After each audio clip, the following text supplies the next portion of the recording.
আসসালামু আলাইকুম। সংবাদে আপনাদের সবাইকে স্বাগত জানাচ্ছি। আমি ফিরোজ তোহা। শুরুতেই সংবাদ শিরোনাম জানিয়ে দেব এই মুহূর্তে হাতে পাওয়া সর্বশেষ গুরুত্বপূর্ণ আপডেট বাংলা সংবাদ। শুরুতেই জানাবো আইন শৃঙ্খলা অবনতিকারীদের ছাড় দেওয়া হবে না স্বরাষ্ট্র উপদেষ্টা। স্বরাষ্ট্র উপদেষ্টা লেফটেন্যান্ট জেনারেল জাহাঙ্গীর আলম চৌধুরী বলেছেন, আইন শৃঙ্খলা কোনোভাবেই অবনতি হতে দেওয়া যাবে না। যারা পরিস্থিতি অবনতি করবার চেষ্টা করবে তাদের কোনো অবস্থাতেই ছাড় দেওয়া হবে না। এবারে জানাবো দেশের বেকার সমস্যার সমাধান করা হবে। বিএনপির ভারপ্রাপ্ত চেয়ারম্যান তারেক রহমান বলেছেন, বাংলাদেশ প্রচুর সম্ভাবনার দেশ। এখানে লুকিয়ে আছে অফুরন্ত সম্পদ। সেই সম্পদ কাজে লাগিয়ে কর্মসংস্থান সৃষ্টি করে বেকার সমস্যার সমাধান করে দেশকে সামনের দিকে এগিয়ে নিতে হবে। জানাবো নির্বাচনের আগে সংবিধান সংস্কার করতে হবে। জাতীয় পার্টির চেয়ারম্যান জে এম কাদের বলেছেন, বাংলাদেশের শাসন ব্যবস্থাই সরকারকে দানবে পরিণত করে। সংবিধানে সরকার প্রধানকে অপরিসীম ক্ষমতা দেয়। এতে ভালো নির্বাচনে জয়ী জনপ্রিয় দলও ক্ষমতা অপব্যবহার করে দানব হয়ে যায়। তাই ভালো নির্বাচনের আগে সংবিধানের প্রয়োজনীয় সংস্কার করতেই হবে, যাতে ভালো সরকার পাওয়া যায়। এদিকে বিলাসবহুল আবাসনে ৬,০০০ কোটি টাকারও বেশি ব্যয় সাবেক ভূমিমন্ত্রী সাইফুজ্জামানের। বাংলাদেশের সাবেক ভূমিমন্ত্রী সাইফুজ্জামান চৌধুরী লন্ডন, দুবাই এবং নিউ ইয়র্কে বিলাসবহুল রিয়েল এস্টেটের জন্য ৬,০০০ কোটি টাকারও বেশি ব্যয় করেছেন। অথচ তিনি তার বাংলাদেশের ট্যাক্স রিটার্নে বৈদেশিক সম্পদের কথা উল্লেখই করেননি। প্রিয় দর্শক, এ বিষয়ে আল জাজিরার একটি রিপোর্ট আমাদের হাতে এসেছে। আপনাদের সামনে রিপোর্টটি উপস্থাপন করছি, সঙ্গে থাকুন। জানিয়ে দেব পোশাক খাতের অস্থিরতায় প্রতিবেশী দেশের ইন্ধন রয়েছে। শ্রম ও কর্মসংস্থান সচিব এএইচএম শফিকুজ্জামান বলেছেন, বিগত সময়ে ব্যবসায়ী সংগঠনগুলো রাজনৈতিক স্বার্থে ব্যবহৃত হয়েছে। এসব সংগঠনে গণতান্ত্রিক চর্চা ছিল না। সিলেকশনের মাধ্যমে নেতৃত্ব নির্ধারণ করা হয়েছিল।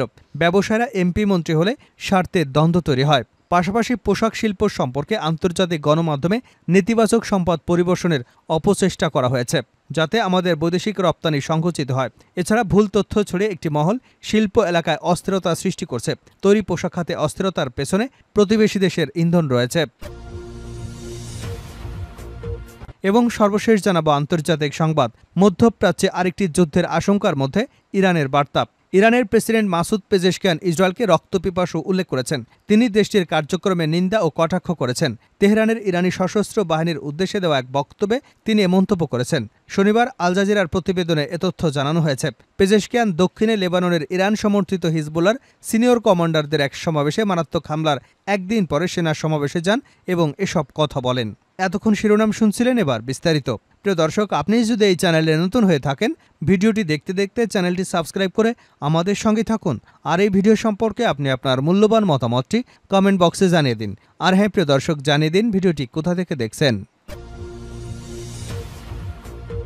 আইনশৃঙ্খলা অবনতিকারীদের ছাড় দেওয়া হবে না স্বরাষ্ট্র উপদেষ্টা।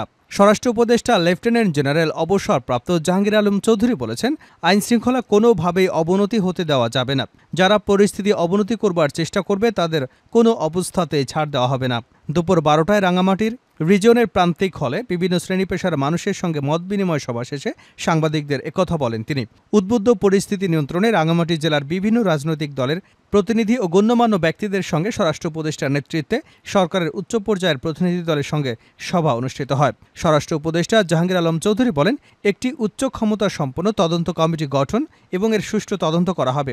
কোনো অবস্থায় পরিস্থিতির অবনতি করা যাবে না। যারা পরিস্থিতি অবনতি করবার চেষ্টা করবে তাদের হাত ভেঙে দেওয়া হবে। অন্তর্বর্তী সরকারের স্থানীয় সরকার পল্লী উন্নয়নের সমবায় উপদেষ্টা এএফ হাসান আরিফ বলেন, পার্বত্য চট্টগ্রাম নিয়ে বাহির থেকে ষড়যন্ত্র হচ্ছে। আমাদের কোথাও যেন ছন্দপতন ঘটেছে। এর পেছনে ষড়যন্ত্রকারীদের চিহ্নিত করতে হবে। দেশের বেকার সমস্যার সমাধান করা হবে তারেক রহমান। বিএনপির ভারপ্রাপ্ত চেয়ারম্যান তারেক রহমান বলেছেন, বাংলাদেশ প্রচুর সম্ভাবনার দেশ। এখানে লুকিয়ে আছে অফুরন্ত সম্পদ। সেই সম্পদ কাজে লাগিয়ে কর্মসংস্থান সৃষ্টি করে বেকার সমস্যার সমাধান করে দেশকে সামনের দিকে এগিয়ে নিতে হবে। শনিবার বিকেলে এনায়তপুর ইসলামিয়া উচ্চ বিদ্যালয় মাঠে বৈষম্য বিরোধী ছাত্র গণ আন্দোলনে শহীদদের স্মরণে আয়োজিত সভায় ভার্চুয়াল মাধ্যমে যুক্ত হয়ে প্রধান অতিথির বক্তব্যে তিনি এসব কথা বলেন।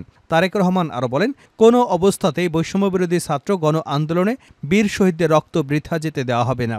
মানুষের মত প্রকাশের স্বাধীনতা, ভোটের অধিকার নিশ্চিত ও মৌলিক অধিকার প্রতিষ্ঠা করতে হবে। নেতাকর্মীদের ধৈর্য ধারণের আহ্বান জানিয়ে তিনি বলেন, সবাইকে ঐক্যবদ্ধ হয়ে জনগণের পাশে থাকতে হবে, যাতে জনগণ আমাদের প্রতি আস্থা রাখতে পারেন। কোনো অবস্থায় আইন হাতে তুলে নেওয়া যাবে না। কেউ আইন হাতে তুলে নিলে তার বিরুদ্ধে কঠোর ব্যবস্থা নেওয়া হবে। নির্বাচনের আগে সংবিধান সংস্কার করতে হবে জে.এম. কাদের। জাতীয় পার্টির চেয়ারম্যান জে.এম. কাদের বলেছেন, বাংলাদেশের শাসন ব্যবস্থাই সরকারকে দানবে পরিণত করেছে। সংবিধানে সরকার প্রধানকে অপরিসীম ক্ষমতা দেওয়া হয়েছে। এতে ভালো নির্বাচনেও জয়ী এবং জনপ্রিয় দল ক্ষমতা অপব্যবহার করে দানব হয়ে যায়। তাই ভালো নির্বাচনের আগে সংবিধানের প্রয়োজনীয় সংস্কার করতে হবে, যাতে ভালো সরকার পাওয়া যায়। শনিবার রাজধানীর বনানীতে দলীয় কার্যালয়ে জাতীয় আইনজীবী ফেডারেশনে মত বিনিময় সভায় এসব কথা বলেন তিনি। জে.এম. কাদের বলেন, জনগণের পক্ষ থেকে জনগণের জন্য রাজনীতি করেছে জাতীয় পার্টি। 2014 সালে নির্বাচনে জাতীয় পার্টি বর্জন করেছিল। তখন আওয়ামী সরকার হোসেন মোহাম্মদ এরশাদকে চিকিৎসার নামে আটক করে আমার নেতৃত্বে জাতীয় পার্টির 270 জন প্রার্থী নির্বাচন থেকে সরে দাঁড়ান। 2024 সালে নির্বাচনে আমরা যেতে চাইনি। সবাই জানে জাতীয় পার্টিকে নির্বাচনে যেতে তারা বাধ্য করেছিল। জাতীয় পার্টিকে দুটি ভাগে ভাগ করে রেখেছিল সরকার। আল জাজিরা তদন্ত প্রতিবেদন, বিলাসবহুল আবাসনে ৬,০০০ কোটি টাকারও বেশি ব্যয় সাবেক ভূমিমন্ত্রী সাইফুজ্জামানের। বাংলাদেশের সাবেক ভূমিমন্ত্রী সাইফুজ্জামান চৌধুরী লন্ডন, দুবাই এবং নিউ ইয়র্কে বিলাসবহুল রিয়েল এস্টেটের জন্য ৬,০০০ কোটি টাকারও বেশি ব্যয় করেছেন। অথচ তিনি তার বাংলাদেশের ট্যাক্স রিটার্নে বৈদেশিক সম্পদের কথা উল্লেখই করেননি। দীর্ঘ তদন্তের মাধ্যমে আল জাজিরা তদন্তকারী ইউনিট বিষয়টি নিশ্চিত করেছে। আই ইউনিট যুক্তরাজ্যে তদন্ত করেছে দেশের মুদ্রা আইনের অংশবিশেষ 12,000 মিলিয়ন ডলার বার্ষিক সীমা থাকা সত্ত্বেও কিভাবে চৌধুরীর সম্পত্তির এই বিশাল সাম্রাজ্য গড়ে তুলেছেন। বাংলাদেশ সুপ্রিম কোর্টের আইনজীবী ডক্টর শাহদিন মালিক আল জাজিরাকে বলেছেন, দেশের সংবিধানে স্পষ্টভাবে বলা আছে যে রাজনীতিবিদদের অবশ্যই তাদের বিদেশি সম্পদ ঘোষণা করতে হবে। বাংলাদেশ কর্তৃক চৌধুরীর ব্যাংক অ্যাকাউন্ট জব্দ করেছে। এখন চৌধুরী যুক্তরাজ্যে মিলিয়ন ডলার পাচারের অভিযোগটি তদন্ত করা হচ্ছে। চৌধুরী ক্ষমতাচ্যুত সাবেক প্রধানমন্ত্রী শেখ হাসিনার ঘনিষ্ঠ মিত্র ছিলেন। হাসিনার প্রস্থানের পর বাংলাদেশের কর্তৃপক্ষ তার সরকার ব্যাপক দুর্নীতির অভিযোগে তদন্ত শুরু করে। এরই ধারাবাহিকতায় উঠে আসে চৌধুরী দুর্নীতির চিত্র। বাংলাদেশের দুর্নীতি দমন কমিশন যখন চৌধুরীর বিরুদ্ধে অবৈধভাবে 1,000 কোটি টাকা উপার্জনের অভিযোগে তদন্ত শুরু করেছে, তখন থেকেই কেন্দ্রীয় ব্যাংক তার এবং তার পরিবারের ব্যাংক অ্যাকাউন্ট জব্দ করেছে। আই ইউনিটের তদন্তে জানা গেছে যে চৌধুরী 2016 সাল থেকে একাই যুক্তরাজ্যে 360টি বাড়ি কিনেছেন। মানি লন্ডারিং বিরোধী আইনে উচ্চপদস্থ রাজনীতিবিদ এবং সরকারি কর্মকর্তাদের একটি উচ্চ দুর্নীতির ঝুঁকি হিসেবে বিবেচনা করা হয়, কারণ তাদের সম্পদের স্ফীতি হয়তো রাষ্ট্রীয় তহবিল থেকে আত্মসাতের কারণে হয় অথবা সরকারি চুক্তির প্রাপ্তির জন্য তাদের ঘুষ দেবার কারণে হয়। লন্ডনের স্টেট এজেন্ট রিপন মাহমুদ আল জাজিরাকে আই ইউনিটের সাংবাদিককে লন্ডনে চৌধুরী উপদেষ্টার একটি নেটওয়ার্কের সাথে পরিচয় করে দিয়েছিলেন, যারা চৌধুরীর সম্পদের এই বিশাল পাহাড় গড়ে তোলার ক্ষেত্রে সহযোগিতা করেছিল।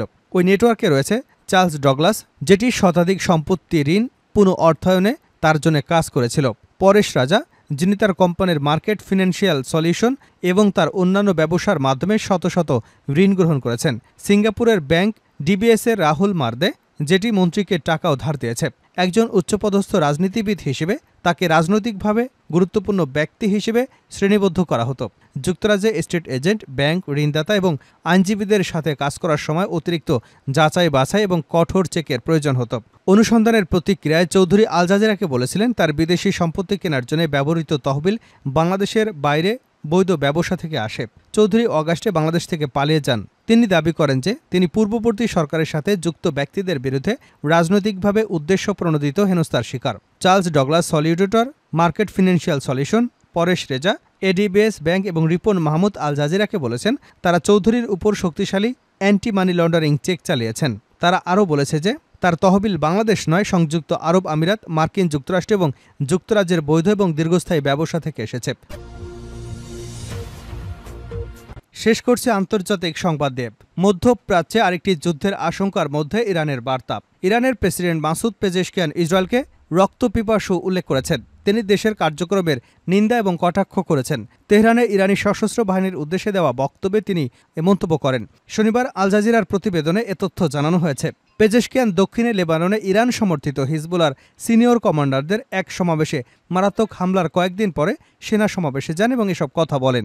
বহিরাগত হুমকির বিরুদ্ধে ইরানের প্রতিরোধ ক্ষমতা উল্লেখ করে পেজেশকিয়ান বলেন, কোনো শত্রু ইরানের মাটিতে আক্রমণ করবার সাহস যেন না করে। তিনি যোগ করে বলেন, এই অঞ্চলে ইসলামী দেশগুলোর মধ্যে ঐক্য এবং সংহতি খুবই প্রয়োজন। এর মাধ্যমে মধ্যপ্রাচ্যের শান্তি এবং নিরাপত্তা বজায় রাখা যেতে পারে। তিনি আরও বলেন, এই ঐক্যের মাধ্যমে আমরা দখলদার, রক্তপিপাসু এবং অপরাধী ইসরায়েলকে দমন করতে পারি। তারা নারী, পুরুষ এবং শিশুদের প্রতিও কোনো দয়া করে না।